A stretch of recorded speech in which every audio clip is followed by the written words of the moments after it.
अस्सलामुअलैकुम नाजरीन, पाकिस्तान की मईशत इस वक्त जिस डगर पर चल रही है वो पाथ क्या है, वो सिमत क्या है, आया वो सिमत सही है, वो रफ्तार सही है या नहीं। क्योंकि महंगाई बेइंतहा बढ़ चुकी है। कल फ्यूल प्राइसेस के ऊपर, पेट्रोलियम प्राइसेस के ऊपर 30 रुपए का मजीद इजाफा किया गया। और हम IMF के अंदर भी प्रोग्राम जो है वो लेना चाह रहे हैं। सिर्फ और सिर्फ मसला क्या है कि हमें डॉलर्स की जरूरत है, और डॉलर्स जो हैं आपके पास बजाय आने के, जो कि आपके पास एक्सपोर्ट्स की शक्ल में आते हैं, इंपोर्ट्स की शक्ल में वापस जा रहे हैं। पाकिस्तान की इंपोर्ट्स आज का टॉपिक होगा, जिसके ऊपर आज के प्रोग्राम में हम बात करेंगे। अपने लास्ट प्रोग्राम हम एग्रीकल्चर के ऊपर कर चुके हैं और हम इंडस्ट्रीज के ऊपर कर चुके हैं। आज पोर्टल जरा इंपोर्ट्स के ऊपर हम बात करेंगे। अपने गेस्ट पैनल का आपसे तारुफ करवाता चलूं। अब्दुल्ला जकी साहब, साबिक सदर Karachi chamber of commerce and industry, इस वक्त कराची स्टूडियो में हमारे साथ मौजूद हैं। अब्दुल्ला साहब बहुत शुक्रिया। जूम लिंक पे Anjum Nisar, Karachi chamber of commerce के साबिक सदर, और उनके साथ मियां जाहिद हुसैन जो कि चेयरमैन है Pakistan businessman and intellectual forum के। जाहिद साहब आपका भी बहुत बहुत शुक्रिया। तो आज के टॉपिक की इफादियत क्या है, ये जो इस वक्त पाकिस्तान में अदम इस्तेहकाम है, पाकिस्तान में मुआशी और सियासी अदम इस्तेहकाम, साथ ही साथ बैलेंस ऑफ पेमेंट का जो क्राइसिस है, इसमें हमारी इंपोर्ट्स का कितना बड़ा हिस्सा है, कितना बड़ा डेंट है, ये जानेंगे पहले इस पैकेज में।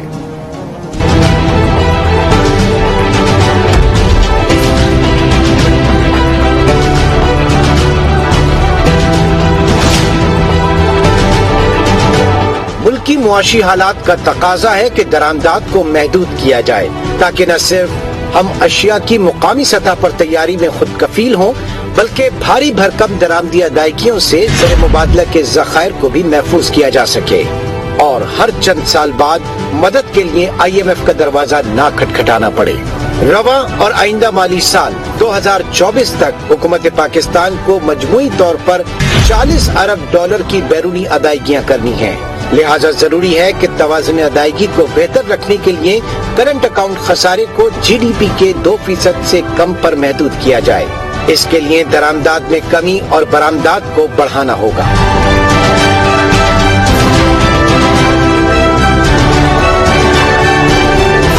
माली साल 2004-05 में एक्सपोर्ट की सतह 14.3% थी, जो 2020-21 में 8.5% तक गिर गई, जिसकी वजह से मईशत को मजमूई कौमी पैदावार का 11% तिजारती खसारा बर्दाश्त करना पड़ा। इस भारी भरकम माली खसारे को किसी हद तक तरसीलात ज़र से फाइनेंस किया जा सका, लेकिन ये हकीकत है कि इस बैरूनी खसारे की भरपाई के लिए मजीद बैरूनी कर्जा लेना पड़ा।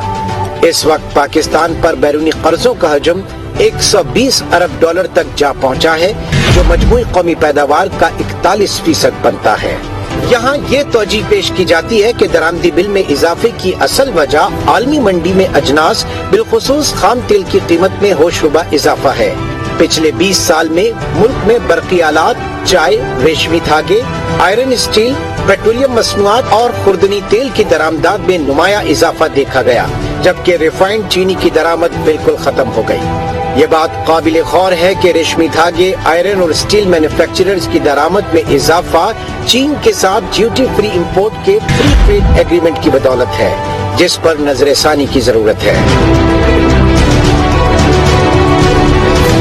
दरामदात की हौसला शिकनी के लिए अमूमन इंपोर्ट टैरिफ और एक्सचेंज रेट का सहारा लिया जाता है, लेकिन ट्रेड लिबरलाइजेशन के दौर में बिलखुसूस IMF प्रोग्राम्स में इंपोर्ट टैरिफ लेवीज में नुमाया हद तक कमी की गई। 90 की दिहाई में मैक्सिमम इंपोर्ट टैरिफ 120% था, जो बतौर कस्टम ड्यूटी FBR का रेवेन्यू कलेक्शन का सबसे बड़ा जरिया था। इसे आने वाले सालों में 20% की सतह तक कम कर दिया गया। माहिरीन का कहना है कि हुकूमत करंट अकाउंट खसारे में कमी के लिए खातिर खा इक़दाम करे, इंपोर्ट सब्स्टिट्यूशन पर काम हो, इंपोर्ट पर एडहॉक लेवीज आयद की जाएं और इंपोर्ट टैरिफ को असर-ए-नौ तरतीब दिया जाए, जामे एक्सचेंज रेट पॉलिसी बनाई जाए और सबसे बढ़कर मेड इन पाकिस्तान के स्लोगन को हकीकी रूप दिया जाए। रिपोर्ट आपने देखी और एक चीज जो इस वक्त समझ में आती है कि हम जब भी अपनी इकोनॉमी को खोलने जाते हैं, पाकिस्तान मुआशी तरक्की की तरफ जाता है और तेजी से ग्रोथ की तरफ जाना शुरू करता है, हमारा इंपोर्ट बिल जो है वो बढ़ना शुरू हो जाता है और इसके साथ साथ जो सबसे बड़ा मसला होता है वो बैलेंस ऑफ पेमेंट का क्राइसिस होता है। तो जरा in contrast of import and export हमारा जो ट्रेड डेफिसिट है, जो हमारा तिजारती खसारा है, एक नजर अगर हम उसके ऊपर डालें तो यहां पर हम देख रहे हैं कि 1999, 2000, 2004-05, 2009-10, 2014-15, 2017-18 और 2020-21 तक के फिगर हैं। और इन सब में एक चीज हम देख रहे हैं कि जहां जहां पे इंपोर्ट और एक्सपोर्ट के दरमियान गैप कम है, नैरो है, वहां पर ट्रेड डेफिसिट जो है वो इतना जो है वो संगीन नहीं हुआ। लेकिन लेटली अगर अब हम यहां पर देखें जिस तरीके से ट्रेड डेफिसिट 2014-15 से हम देख रहे हैं कि आपकी 17 अरब डॉलर की जो है इंपोर्ट्स हुई, 10 अरब डॉलर की एक्सपोर्ट, तो ये यहां पे तकरीबन 6.4% जो है आपका ट्रेड डेफिसिट नजर आया। साथ ही साथ यही चीज और वाइडन हो गई आपकी 2017-18 के एनुअल फिगर्स के अंदर 11% का यहां पे डिफरेंस है इन ट्रेड डेफिसिट, तिजारती खसारे में। और आपको याद होगा कि जब खान साहब आए थे, पीटीआई की हुकूमत आई थी, तो वो एक ही बात बोलते थे कि 19 अरब डॉलर का तिजारती खसारा छोड़कर हुकूमत गई है।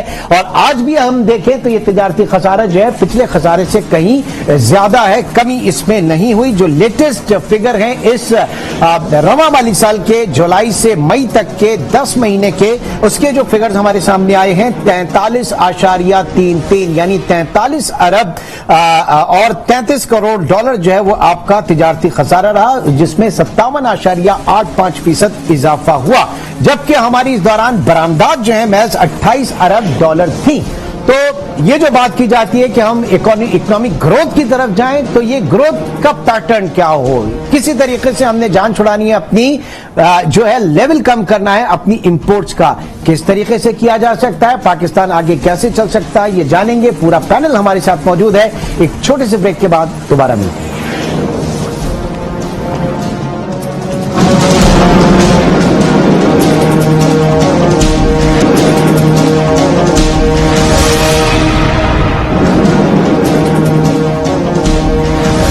प्रोग्राम में एक बार फिर खुशामदीद। चलते हैं जी अब्दुल्ला जकी साहब की तरफ। जकी साहब ये बताइएगा कि इंपोर्ट्स को कर्टेल करना है, हुकूमत ने बहुत सारी आप कह रहे हैं कि लग्जरी आइटम्स के ऊपर जो है उनकी पाबंदी आयद कर दी है, लेकिन मसला हमारा सारा ये है कि हम जो एक्सपोर्ट भी करते हैं उसका रॉ मटेरियल हमें इंपोर्ट करना होता है। तो क्या मुमकिन है, अगर ये ऐसे ही मुमकिन होता तो आप बहुत पहले ही स्टेप ले चुके होते। प्रॉब्लम कहाँ है पाकिस्तान की इकोनॉमी में इंपोर्ट्स को लेकर? बिस्मिल्लाहिर्रहमानिर्रहीम। देखिए इमरान, आपने बड़ी अच्छी रिपोर्ट पेश करी। मैं ये समझता हूँ कि चीज़ों को बंद कर देना या ड्यूटी बढ़ा देना मसले का हल नहीं है। किस तरह इनकम हम जनरेट कर सकते हैं, किस तरह हम रेवेन्यू बढ़ा सकते हैं, हमें इन चीज़ों को देखना चाहिए था। अगर आप बहुत सारी चीज़ें देखें जिसकी इंपोर्ट बैन की गई है, आज भी वो मार्केट में अवेलेबल है और वो दूसरे रास्तों से आ रही है। कि अगर अफगान ट्रांजिट का रास्ता है या कोयटा का रास्ता है, आपको पता है कि वहाँ से माल चलता है और यहाँ पहुँच जाता है। तो एक स्मगलर के लिए मैं समझता हूँ इस वक्त जो है बहुत अट्रैक्शन हो गई उन प्रोडक्ट में जो चीज़ें बैन हुई हैं। यकीनन कुछ सीक्रेट है जो गाड़ियों में जो उन्होंने फैसला किया, बड़ा अच्छा फैसला था, मगर कुछ चीज़ें ऐसी हैं जो बड़े अच्छे तरीके से कैरी होके आ सकती है। अगर आप देखें कि एक बैग में अगर कोई 100 फ़ोन लेके आता है, उसकी कीमत जो है वो 3-3.5 करोड़ रुपए बनती है। और ये चाहिए कि इस पर सख्ती हो एयरपोर्ट पे और हमारे बॉर्डर्स पे। हमारे बॉर्डर से लेकर यहाँ तक अगर कराची या शहर में माल पहुँचता है तो कई सारी एजेंसीज यहाँ पर खड़ी हुई होती हैं, यहाँ पर चेकिंग भी होती है और तकरीबन 3 से 4 हज़ार बसें कोयटा से कराची आती हैं डेली बेसिस पे। अगर एक बस में भी अगर 50-60 कार्टन किसी प्रोडक्ट के आते हैं तो करोड़ों रुपए का माल यहाँ पर अगर आप जाएं मार्केटों में, ये बड़ी जोड़ियां। नहीं, वो आप जो बात कर रहे हैं गवर्नेंस के मसले के हवाले से बात कर रहे हैं कि वो गवर्नेंस इसको कैसे रोका जाए। मियां जाहिद साहब, क्या वाकई इंपोर्ट्स को कर्टेल करने के लिए ड्यूटी का सहारा? क्योंकि पहले हमेशा हमसे मेरी आपसे बात होती थी तो आप बात करते थे इंपोर्ट सब्स्टिट्यूशन के हवाले से। कहां गई वो सारी चीजें? इसके ऊपर क्यों काम नहीं होता? और सही दुरुस्त सिमत क्या है मईशत की पाकिस्तान के लिए? बिस्मिल्लाहिर्रहमानिर्रहीम। देखिए, जहाँ तक इंपोर्ट सब्स्टिट्यूशन का ताल्लुक है तो हमारे मुल्क में लगभग वो बेसिक इंडस्ट्री नहीं है केमिकल के हवाले से, प्लास्टिक्स के हवाले से, स्टील के हवाले से, कि जिसमें हम इम्पोर्ट सब्स्टिट्यूशन में एक रियल सेंस में जा सके। वो इंडस्ट्री हमें जो है यहाँ पर लगानी होगी, तब हम रियली इम्पोर्ट सब्स्टिट्यूशन पे जा सकेंगे। अभी इस वक्त जो सिचुएशन है, जो हमें शॉर्ट टर्म मेजर्स अगर हम अडॉप्ट कर सकते हैं, तो जैसे भी हमारे भाई ने ये बताया कि अगर हम चीजें कुछ रोकते हैं इम्पोर्ट उसकी, तो वो दूसरे जरियों से आना शुरू हो जाती है। और ये बात भी अपनी जगह दुरुस्त है कि उससे क्या होता है कि जो पाकिस्तानी बिजनेसमैन है उसका बिजनेस कंटेल होता है, लेकिन रियल सेंस में कोई फायदा नहीं होता है। अब अगर हम एक नजर हम देखते हैं कि हमारी जो इम्पोर्ट्स हैं, तो तकरीबन सबसे बड़ा जो मेजर बिल है हमारा, वो तो पेट्रोलियम का है, जो भी किसी भी जरिए से हम कम नहीं कर सकते। तकरीबन 20-21 अरब डॉलर की हमारी सिर्फ ऑयल की इम्पोर्ट्स है। अच्छा, फूड आइटम जो है, जो भी शौकत तरीन साहब ने लिखा, तो वो तकरीबन हम 9 अरब डॉलर का तो फूड आइटम इम्पोर्ट कर रहे हैं। जबकि ये हम एक ज़रूरी मुल्क है, तो इम्पोर्ट सब्स्टिट्यूशन के हवाले से हमें अपने ज़राअत को इस तरह से तरक्की देनी चाहिए कि हमें ये 9 अरब डॉलर की जो इम्पोर्ट सब्स्टिट्यूशन है, यानी फूड सब्स्टिट्यूशन हम कर सके। अच्छा, पाम ऑयल में अगर हम देखते हैं तो तकरीबन 3 अरब डॉलर का हम पाम ऑयल मंगा रहे हैं।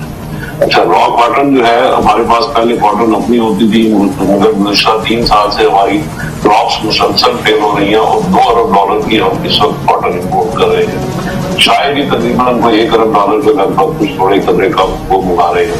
अच्छा, इलेक्ट्रिकल मशीनरी, ये तो ज़्यादा इंडस्ट्री के लिए हमें जरूरत है। फिर मशीनरी और इक्विपमेंट्स हैं, उसकी भी जरूरत है, ये तकरीबन 14 अरब डॉलर के लिए है।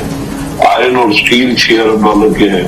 फार्मास्यूटिकल, ये हम अपने यहाँ इम्पोर्ट सब्स्टिट्यूशन कर सकते हैं अगर हम अपनी फार्मास्यूटिकल इंडस्ट्री में इसको डाउन करें, तो ये भी तकरीबन 4.5 अरब डॉलर की हम फार्मास्यूटिकल इम्पोर्ट करते हैं। अच्छा, व्हीकल्स में हम तकरीबन 4 अरब डॉलर की व्हीकल्स इम्पोर्ट कर रहे हैं। तो इसमें मैं समझता हूँ कि इसमें भी खासी हम बेहतरीन की गुंजाइश है जिसको हम इम्प्रूव कर सकते हैं। बाकी रह जाते हैं प्लास्टिक है, ऑर्गेनिक केमिकल है, ऑयल सीड्स हैं, तो ये सारी चीजें हैं, ये हमारे लिए बहुत जरूरी है। अच्छा, हमारा रॉ मटेरियल। ठीक है, आपके पॉइंट को आगे लेके चलता हूं। अंजुम निसार, आपकी तरफ देखें, इंपोर्ट्स मसला नहीं होना चाहिए। अगर आपके एक्सपोर्ट्स के कंट्रास्ट के साथ चल रही हैं और ट्रेड डेफिसिट, आपका तिजारती खसारा नहीं बढ़ रहा, काबू से बाहर नहीं हो रहा, तो कोई मसला नहीं है। जाहिर है कि दुनिया में मईशतें हैं जो import level, import based economies है, इसमें कोई बड़ी बात नहीं है। बात यह कि एक तो उसको तवाजुन रखना है कि बैलेंस ऑफ पेमेंट खराब ना हो। दूसरा, जो फिस्कल और मॉनेटरी साइड है, एक्सचेंज रेट, डॉलर महंगा हो गया तो हमें इस वक्त चमाट पड़ रही है, पर अगर डॉलर महंगा नहीं होता तो कोई प्रॉब्लम नहीं था।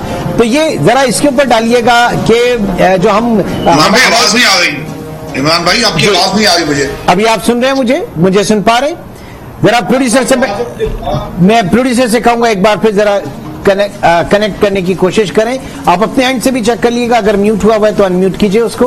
बहरहाल ये सवाल मैं रखूंगा अब्दुल्ला जकी की तरफ। अब्दुल्ला जकी, ये बताइए कि जो हमारे फिस्कल और मॉनेटरी साइड है, उसका कितना बड़ा अमल दखल है इस वक्त डॉलर को महंगा करने में?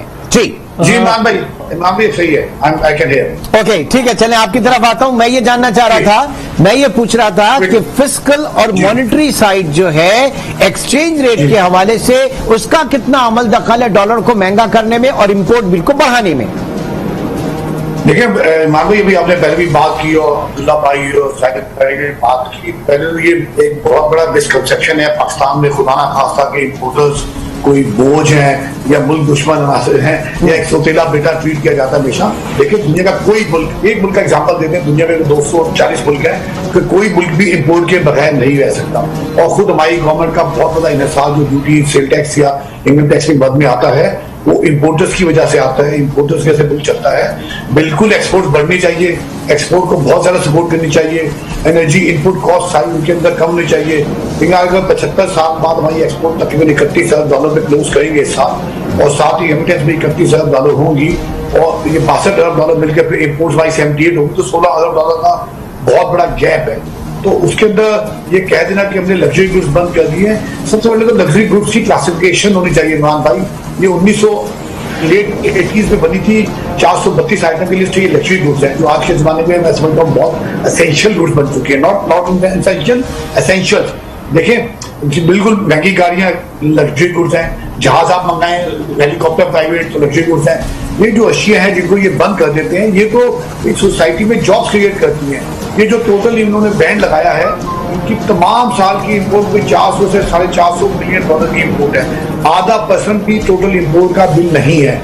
तो बल्कि लेकिन ये इसका जो इम्पैक्ट आता है सोसाइटी में जॉब की सूरत में, रेवेन्यू की सूरत में, उसका इम्पैक्ट बहुत ज्यादा है। मिसाल के तौर पे कहने को तो कॉस्मेटिक लोगों के भी बिजनेस नहीं है, एक एग्जांपल दे रहा हूं, तो मुल्क में लाख सवा लाख सैलून्स हैं, ये कॉस्मेटिक्स आपने बंद कर दी। ये बेचारी ख्वातीन बहुत बड़ी तादाद में ये काम कर सकती है जो सोसाइटी में कहीं और जाके नहीं कर सकती। ये जैसे केक्स बनते हैं, पाइन एप्पल्स आते हैं, ये दूसरी बेकरीज हैं, सोसाइटीज हैं, आइसक्रीम पार्लर्स पाकिस्तान में आपके खुले हैं। तो अगर आप इनको बंद कर देंगे तो ये बहुत बड़ा सेक्टर आपका, ये पिज्जाज बनते हैं, उसमें ओलिव्स डलते हैं। तो ये मैं इसलिए एग्जांपल दे रहा हूँ कि शायद गवर्नमेंट को ये समझ नहीं आई वो हदवा क्या होता है, ये एसेंशियल गुड्स उठाएं और बंद कर दें। जहां तक आपने बात की कि इसका क्या है, देखिए 2-3 दिन का इंपोर्ट बिल पूरे साल की इन जो सो कॉल्ड लग्जरी गुड्स है उसके बराबर है। तो मैं समझता हूँ हमारा बहुत बड़ा 1/3 जो बिल आता है वो इंपोर्ट का बिल आता है। जाहिर साहब ने सारी तफसीलात बताई, जाने की जरूरत नहीं है। तो हमें अपने यहाँ एफिशिएंसी लानी होगी, हमें एक्सपोर्ट बढ़ानी होगी। और एक्सपोर्ट एक दो तरीका है, साथ में कल भी मैंने ये बात की, 3 मुल्क में इस वक्त हम समझते हैं जो पोटेंशियल एरियाज हैं जहां पे हम अपना ये ट्रेड और बजट डेफिसिट कम कर सकते हैं। वो एक तो मैंने आपसे कह दिया कि हम अपना जो इंपोर्ट बिल है जो एक्सपोर्ट से बढ़ाएं। सेकेंडली हम कहते हैं रेफरेंस और बढ़नी चाहिए, पाकिस्तान बैरून से पैसे आए। थर्ड, ये जो गैप है 15, 16, 17 अरब डॉलर का, जो उनके शायद 20 अरब डॉलर बढ़ जाए, दोनों को कवर करने के बाद तो मैं समझता हूँ एक आईटी सेक्टर एक ऐसा पोटेंशियल है, हर साल 26,000। ठीक है, यानी हमें उन तमाम जराए को अप्रिशिएट करना होगा, प्रमोट करना होगा जिनसे डॉलर्स पाकिस्तान में आए। जी जकी साहब सवाल आपकी तरफ भी वही रखूंगा कि जो हम फिस्कल और मॉनेटरी टाइटनिंग जो इस वक्त लेकर चल रहे हैं, जिसकी वजह से हम ये भी देखेंगे कि करेंसी को आपने डेप्रिशिएट किया, करेंसी डेप्रिशिएट होने से उसूलन तो आपकी एक्सपोर्ट्स को फायदा होना चाहिए था, लेकिन वो हुई नहीं और आपका रॉ मटेरियल जो है वो महंगा हो गया, इंपोर्ट आपकी महंगी हो गई। तो फिस्कल ऑपरेशंस जो हैं, मॉनेटरी ऑपरेशंस जो हैं, वो कितना नुकसान पहुंचा रहे हैं, क्या वो सही सिमत है, और अगर है तो फिर आगे क्या है? मैं समझता हूं इमरान, जैसे अंजुम भाई ने भी काफी रोशनी डाली इन चीजों पे कि हम एक्सपोर्ट किस तरह बढ़ाएं। आपको पता है बहुत सारे रॉ मटेरियल ऐसे हैं जो हमें इंपोर्ट करने पड़ते हैं और यकीनन वो डॉलर की वजह से हमारी कॉस्ट बढ़ जाती है। हमारे सामने कंपटीशन इस वक्त देखें आप, बांग्लादेश का है, इंडिया का है, चाइना का है, इंडोनेशिया का है। अगर हम कोई भी चीज एक्सपोर्ट करते हैं तो यकीनन जो बायर है वो वहां से हर जगह से रेट अपने चेक करता है। तो हम जो है ये सस्ते नहीं होंगे बल्कि और महंगे हो जाएंगे एक्सपोर्ट में भी। तो ये मसले का हल नहीं है। देखिए अगर कोई अब मिसाल के तौर पर मशीनरी पे 10% ड्यूटी लगा दी गई, मशीनरी पे बिल्कुल जीरो रेटेड ड्यूटी होनी चाहिए क्योंकि यहाँ पर इंडस्ट्रियलाइजेशन हो। जहां तक रॉ मटेरियल का ताल्लुक है, रॉ मटेरियल जो इंडस्ट्रियल रॉ मटेरियल है, इंडस्ट्री को duty free, sales tax free import allow करने चाहिए ताकि मुख्तलिफ कंट्रीज से हम कम्पीट कर सकें। इस वक्त हम कम्पीट नहीं कर पा रहे बांग्लादेश से। बांग्लादेश की एक्सपोर्ट काफी बढ़ गई और हम काफी नीचे हैं। तो मेरी गुजारिश ये है कि इस चीजों को बड़े गौर से देखें कि ये मशीनरी पे मुझे नहीं समझ में आता कि किसने इनको मशवरा दिया कि 10% ड्यूटी लगा देगी। अनफॉर्चुनेटली हमारे यहाँ जो भी फाइनेंस मिनिस्टर आए हैं या जो उनकी टीम आई है, उनको उसमें उस टीम में इकोनॉमिस्ट शामिल नहीं हुए। तो इस वक्त जरूरत यह है कि हम उस टीम में इकोनॉमिस्ट शामिल करें और बिजनेस कम्युनिटी को भी ऑन बोर्ड लें। ठीक है, यानी पॉलिसी मेकिंग में स्टेक होल्डर्स को, जो रियल स्टेक होल्डर्स हैं, उनको शामिल किया जाए, उनका इनपुट लिया जाए। प्रोग्राम हमारा जारी है इस वक्त।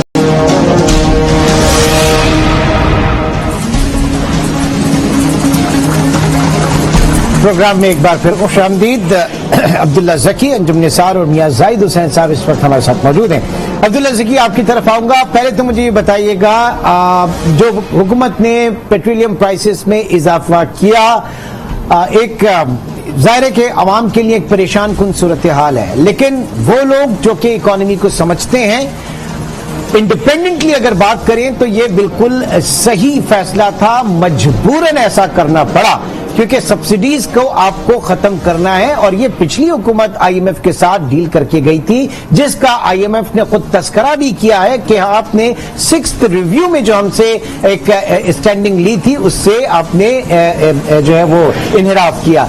तो मुझे बताइए, अगर ऐसा नहीं करते तो क्या करते? इस वक्त हुकूमत के पास कितना रूम है इस महंगाई को खत्म करने के लिए, या जो सब्सिडी एक ऐसी चीज के ऊपर जो इंटरनेशनली इस वक्त बुरी तरीके से बढ़ रही है? अब्दुल्ला साहब। जी बिल्कुल इमरान साहब, बिल्कुल आपकी बात सही है कि ये ड्यू तो था कि पेट्रोल की प्राइसेस बढ़ानी थी, क्योंकि इंटरनेशनली जो है प्राइस बढ़ी है, मगर उसको एक तरीक़ेकार से कुछ बढ़ाना चाहिए था। जितनी महंगाई अब आएगी अगले आप देखें 2-3 महीनों में 30 से 40% मजीद चीज़ों में इजाफा होगा। इस वक्त मिडिल क्लास तबके का वैसे सर्वाइवल बड़ा मुश्किल हो गया है। जो उसकी सैलरीज हैं, जो उसके अखराजात हैं, वो इस वक्त पूरे नहीं हो रहे। और मैं समझता हूँ जो 30-35-40 हज़ार रुपए का आदमी है वो 20 तारीख के बाद कर्जों पे आ जाता है। और ये पेट्रोल का बोझ जो है ये सारी चीज़ों पे, इसके ट्रिकल डाउन इफेक्ट जो है सारी चीज़ों पे आता है। तो इसको अगर स्लोली थोड़ा सा here's the point sir, here's the point कि आप जब 6% की ग्रोथ को लेकर चल रहे हैं और उसके बाद आपका बलून हुआ आपका जो है बैलेंस ऑफ पेमेंट में आपकी दरामदी अदायगियों का बिल, तो ये उसको कर्टेन करने के लिए इस वक्त फिस्कल और मॉनेटरी टाइटनिंग जो है वो इसी वजह से की जा रही है कि आपका डिमांड जो है वो कंप्रेस हो। अंजुम साहब, आप इस थ्योरी से इत्तेफाक करेंगे? जाहिर है कि डिमांड कर्टेल करने के लिए डिमांड कम होगी तो उसके बाद सूरत हाल थोड़ी बेहतर हो सकती है, जो हमारे इकोनॉमिक मैनेजर सोच रहे हैं। जी पहले तो मैं बता दूं, देखें जैसे कि आपने ये पेट्रोलियम प्राइसेस की बात की, ये जो मौजूदा हाथ हैं और या जो लास्ट गवर्नमेंट इस पे एग्रीमेंट लेके की थी या उस पे उनका यस था, तो ऑब्वियस और पेट्रोल आप देखें अभी भी देखें आज भी इंटरनेशनल मार्केट के अंदर बहुत ज्यादा है अभी भी। तो ये एक तकलीफदेह फैसला है, बहुत तकलीफदेह फैसला है। सर वो छोड़ के गए थे, वो पीटीआई छोड़ के गई थी $104-5 पर बैरल पे, आज 117-18 प्लस हो चुका है। तो वो जो उनकी सब्सिडी का लेवल था वो कई गुना ज्यादा बढ़ चुका है। तो ये बहुत तकलीफदेह डिसीजन था, लेकिन या तो क्या तकलीफदेह डिसीजन ना लें और मुल्क को दोबारा एक इन्फ्लेशन की लहर पे छोड़ दें। अभी बिल्कुल आएगा, बहुत तकलीफ है ये अगले 2-3 महीने मुझे लग रहे हैं, क्योंकि बजट की भी आमद है, बजट में नए टैक्सेस की भी आमद है। लेकिन हमें दुनिया से जब हम आज हमें अगले साल हमें बहुत मेजर पेमेंट करनी है, अदर देन जो हमने जो लोन लिए हुए हैं, सूद है, प्रिंसिपल पेमेंट है, 40 अरब डॉलर। सर आइंदा माली साल तक 2024 तक $40 अरब की पेमेंट्स करनी है पाकिस्तान में। जब इमाम भाई अब $40 अरब कहते हैं और हम IMF से पैकेज नहीं कर पाते, तो आप सोचें मुल्क की करेंसी की सूरत हाल क्या होगी। मोदी ने कल रेटिंग कम की है। मुझे बड़ी उम्मीद है, कभी उम्मीद है, जितना मेरा लाइफ का एक्सपीरियंस है, once we go into an agreement with IMF और हमें पेमेंट हुए, हमें 1 बिलियन तो नहीं चाहिए, लेकिन 1 बिलियन के पीछे जो दूसरे तमाम फाइनेंशियल इंस्टीट्यूशंस हैं, जो दूसरे तमाम ममालिक हैं, जो हमें वो जो लेटर ऑफ कंफर्ट है, support in terms of loan, sir वो जो IMF का लेटर ऑफ कंफर्ट है, IMF का जो लेटर ऑफ कंफर्ट है वो हमारे लिए आसानियां क्रिएट करेगा। जी बहुत वो एक आम आदमी शायद ना समझ पाए, आम आदमी बहुत शायद गवर्नमेंट को गालियां दे, लेकिन एज एन इकोनॉमिक्स में जरूर बात करूंगा, ये हमें जाना यहाँ बहुत जरूरी है IMF के एग्रीमेंट में। और पाकिस्तान कभी भी, मैं आपको गारंटी, कभी भी डिफॉल्ट नहीं करेगा। हमारे उस डिफॉल्ट के इश्यूज नहीं है, हमारे मिस मैनेजमेंट के इश्यूज हैं, मिस गवर्नेंस के इश्यूज हैं। जैसे मैंने आपके पहले सेक्टर की बात की, तो मैं समझता हूँ हमें IMF से जल्द साइन करके इंटरनेशनल जो दूसरे इंस्टीट्यूशन हैं उन्हें हमें बिल्कुल लोन लेना चाहिए, अपनी इकोनॉमी को जल्द से जल्द कंसिस्टेंसी और स्टेबिलिटी तक छोड़ना चाहिए, चार्टर ऑफ इकोनॉमी करना चाहिए, हमें एक्सपोर्ट से बिल्कुल। लेकिन आपने खुद जैसे कहा कि जब आपकी करेंसी डिस्टेबलाइज होती है, करेंसी डेप्रिशिएट करती है, डीवैल्यू होती है, क्योंकि एक्सपोर्ट का बहुत बड़ा आंसर इंपोर्ट का उसमें शामिल होता है 55 रॉ मटेरियल पे, तो रॉ मटेरियल कभी भी आप उस तरीके से नहीं बढ़ पाएंगी जो हम चाहते हैं। हमारे पास जो सेक्टर्स हैं, जो यूथ है, हम इतनी बातें करते हैं, इतना पोटेंशियल की बातें करते हैं, तो हमें वहां पे यूटिलाइज करना चाहिए। यहाँ पे फैक्टर जैसे बहुत अच्छा समाप्त किया सर, आपने बहुत अच्छा समाप्त किया। अब्दुल्ला ज़की, जरा आपकी तरफ चाहूंगा, एक आम आदमी के लिए भी अगर मैं इस वक्त समझना चाहूं आपसे, 2 चीजें लेता हूं। 2018 जब इमरान खान आए और 2022 जब इस वक्त नवाज शरीफ की हुकूमत आई या इमरान खान की हुकूमत गई, 2 चीजें।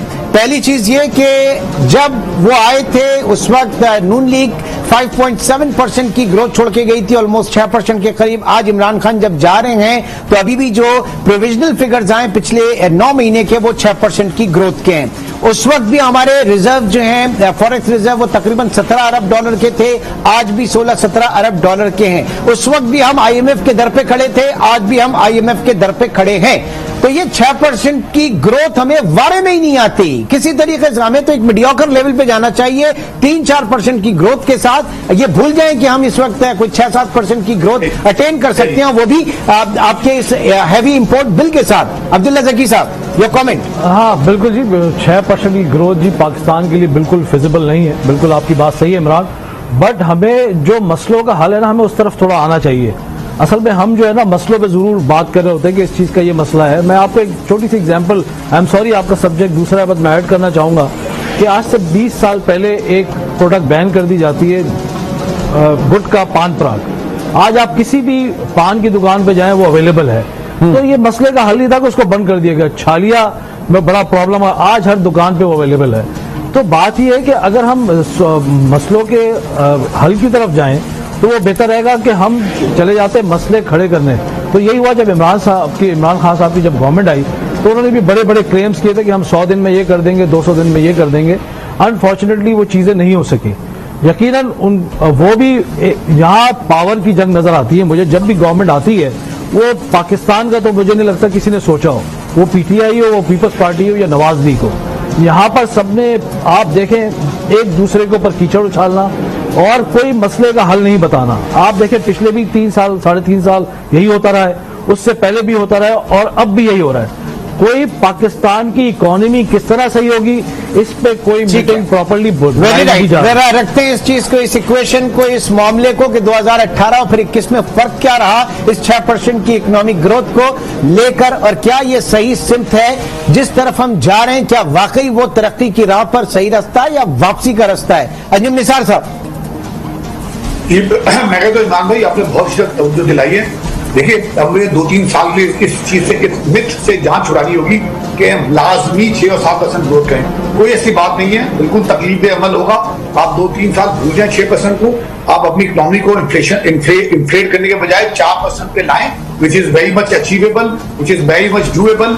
और वहां पे 2-3 साल हुए कंसिस्टेंसी लाएं, अपने सिस्टम में एफिशिएंसी लाएं और फिर ग्रोथ का सोचे 2024-25 के बाद ग्रो के तकलीफ दे अमल होगा। लेकिन 6% जब जाएंगे आपको इन्हीं मसाइल का सामना करना पड़ेगा।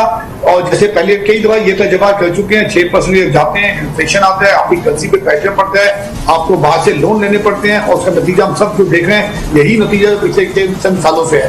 अब क्या चाहते हैं आप? 300-400 पे जाना चाहते हैं? तो ये हमारे सियासतदानों को समझाइए।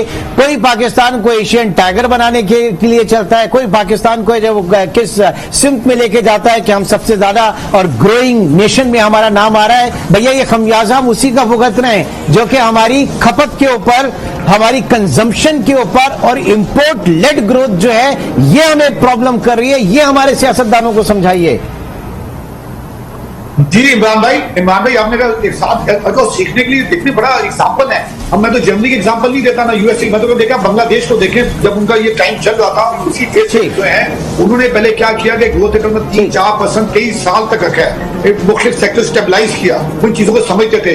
अब बांग्लादेश ने जाके पिछले 3-4-5 सालों से 6%, 7%, 8% ग्रोथ की तरफ गए हैं। चलिए जी, कहते हैं एक्सपोर्ट। बहुत शुक्रिया सर। आगे आने वाले प्रोग्राम में इस थीम को, इस सोच को, इस कंक्लूजन को आगे भी अपने प्रोग्राम में जारी रखेंगे। बहुत बहुत शुक्रिया हमारे साथ अब्दुल्ला जकी साहब, अंजुम निसार साहब और मियां जाहिद हुसैन साहब। तो नाज़रीन आज के इस प्रोग्राम, इस सेगमेंट, इस टॉपिक को लेके हमारी काविश जो है वो कैसी रही हमें जरूर बताइएगा। फिल वक्त आपसे इजाजत चाहेंगे। अपना बहुत ख्याल रखिएगा। अल्लाह हाफिज।